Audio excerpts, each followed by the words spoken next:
Hi everyone, welcome to news latest updates. ఈరోజు ఒక main important latest update అయితే వచ్చింది ఫ్రెండ్స్. దీనికి సంబంధించిన పూర్తి వివరాలు మనం ఇప్పుడు తెలుసుకుందాం.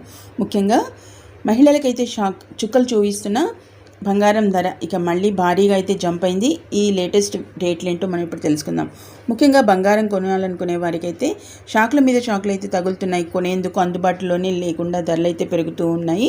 రోజు రోజుకి రికార్డు స్థాయిలో పెరుగుతుండడం గమనార్హం. ఇవాళ కూడా గోల్డ్ రేట్లు పెరిగాయి. ఇప్పుడు ఎక్కడ గోల్డ్, సిల్వర్ రేట్లు ఎలా ఉన్నాయనేది అయితే మనం ఇప్పుడు తెలుసుకుందాం. ముఖ్యంగా యుఎస్ ఫెడరల్ రిజర్వ్ దెబ్బకు బంగారం ధరలు అయితే భారీగా పెరుగుతున్నాయి. గత కొంతకాలంగా వడ్డీ రేట్లను పెంచిన సమయంలో డాలర్ బాండ్ ఈల్డ్స్కు మంచి డిమాండ్తో బంగారం ధరలు అయితే పడిపోయిన సంగతి అయితే తెలిసిందే. ఆ తర్వాత కొన్ని దఫాలుగా అయితే ఫెడరల్ రిజర్వ్ వడ్డీ రేట్లను అయితే స్థిరంగా ఉంచుతూ వచ్చింది. ఈ క్రమంలో కాస్త అటు ఇటుగా కదలాడాయి. అయితే ఇటీవల కొంతకాలంగా ఫెడ్ వడ్డీ రేట్లను అయితే తగ్గిస్తుందని సంకేతాలు వినిపిస్తున్నాయి. అయితే